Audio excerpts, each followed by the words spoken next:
Hi, Nancy Burt-Preece here. I'm an independent Stampin' Up! Demonstrator. If you'd like to connect with me, please check my email website. I'm going to be posting this on October 30th and 31st. So I have October host code and November. And I see that there's some shadow here. I'm seeing if I can get it off, but I don't seem to be able to get that. Well, it's a little brighter. Sorry about that. So I wanted to let you know that Stampin' Up! Has a special for people joining. It ends at the end of October, October 31st, tomorrow, at the end of the day, and you get $155 worth of product for only $99. So it's a great deal to join. I'd love to have you join my team. You can join right on my website. It's really easy. If you have any questions, please reach out to me. Here's my Facebook business page, YouTube channel, and Pinterest. And please share my YouTube channel with other people. I'm working on building my group of people. So I would love to have you share it with your friends. So today, about a month ago, I showed you the stack, cut, and shuffle card. And I'm back at it for the holiday time. And I just love Leaves of Holly. I don't know. Some people thought it was dark. It was interesting. I was just someplace and people were saying, gosh, that's awful dark. I didn't like it. And that's what drew me in. So everybody is different. It's on page 24 and 25 in your mini catalog. The designer series paper, I am a huge fan of it. I love it.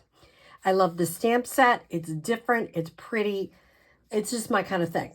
So I'm going to review the stack, cut, and shuffle method.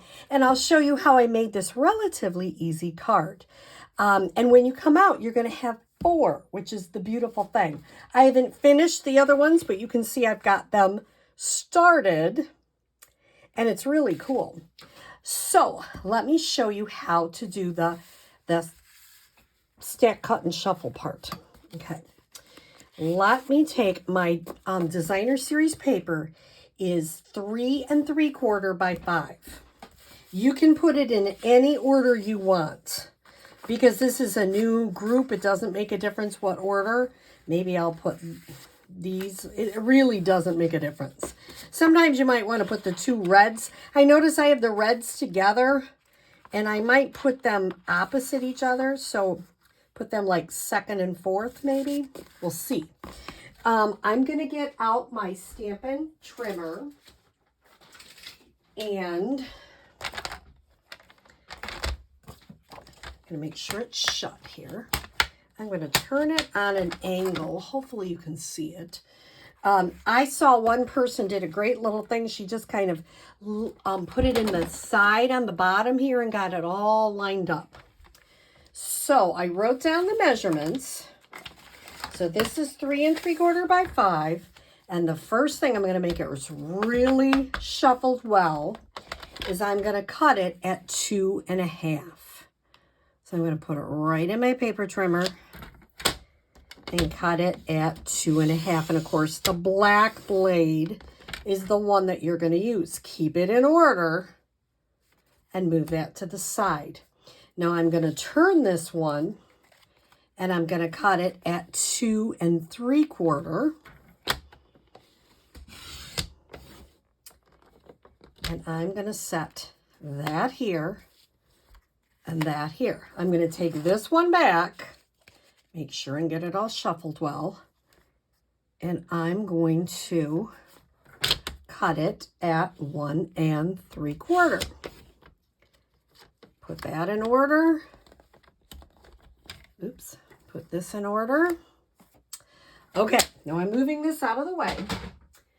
I have a card base, which is 5 1/2 by 8 1/2, scored at 4 1/4. This is Evening Evergreen. I have my mat is 4 by 5 1/4, and it is in Cherry Cobbler. Now I'm going to move those to the side because I want to show you how to do the stack, cut, and shuffle. So this first pile is going to stay the way it is. This pile I'm going to take the top one, move it to the back, and put it to the side. This one, I'm going to go 1, 2, move it to the side. This one, you probably guess, 1, 2, 3. And now when you are adhering this in order, you're going to have all 4 pieces all ready to go. And every card is going to have all 4 pieces of the designer series paper. Is that not cool?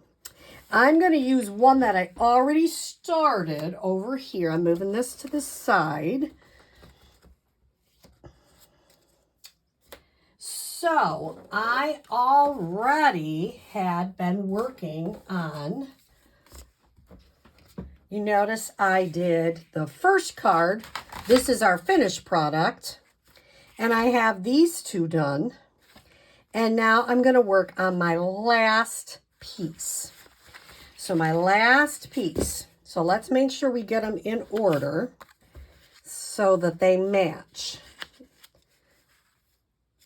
And it goes like that. So I would recommend using Tombow glue because then you can, you have wiggle room. And the reason I'm putting this on, well, I'm going to upload it on a Sunday and a Monday, is it really is simple stamping. It's just cutting and adhering your designer series paper or pattern paper. You notice, if you can see, I leave a little bit of an edge and a little bit at the top. What would that be? Maybe between 1/8 and 1/4 of an inch. Then I'm going to go and do this side next. And remember, this is double-sided paper, so I could have chosen anything I wanted with this paper. These are just the ones I chose because I liked them. And, you know, I'm just kind of getting it so it's sort of even.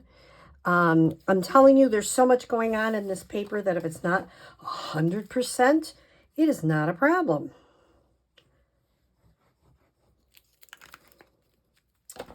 And then I'm going to try, I'm going to try this bottom one.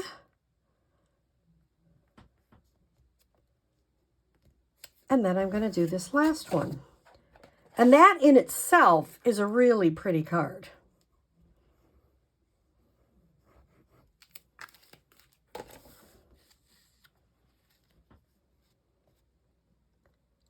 Now, if you need to, sometimes you get one up a little higher than the other. Just make that closer together. It's really okay. Then I'm going to add some adhesive to the outside. For the inside, I would probably just stamp or put a little bit of designer series paper on an inside white. So I won't necessarily show you that today. But I wanted to show you, I did stamp. May this be a Christmas to remember and cherish, from Christmas to Remember, which is actually in the annual catalog. So I'm going to pop this up.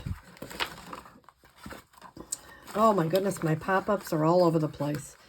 I don't know about you. I was just talking to somebody. My stamp room is in a huge disarray. I've got a lot of stuff going and it's kind of all over the place. So someday I'm going to take time and get it clean. I say that. I don't know if it's going to be happening, but we'll try it. So I'm going to put that right there. Now I decided I thought it needed a bow. So how do you make a bow? Well, this is some of that gold shimmer ribbon, which is in our annual catalog. And I make 2 bunny ears. Make it a little bit bigger. So I have my 2 loops. I just turn it around, bring 1 loop over, pull on the loops, and you can adjust your bow. And it comes out perfect every time, which I love. I'm not the best bow maker, but I do like bows. I'm going to just trim off the edges on an angle. A good tip is to have one of your scissors, make them your ribbon scissors so that they're nice and sharp for your ribbon. Now, how do you adhere your ribbon? Well, I would use our mini glue dots. You can see the glue dot is right there. And instead, I used to try to pick the glue dot up and put it on what I was using. Well, that was kind of goofy because that is not the smartest way to do it. Smartest way to do it is to lay this right on the glue dot and pick the glue dot up. And then it's adhered and you don't get stuff all over. I'm going to put that right at the bottom. And this is very pretty, but it just needed a little bit more to make it pop. So I'm taking some of these adhesive back sequins, which I really like. They are in the mini catalog. And I'm going to put, I don't know. Our eye does like odd numbers. So if you put odd numbers on, it does seem to, your eye seems to like it. Oops, that one's kind of going crazy. And you've got a really wonderful card, quick and easy to make.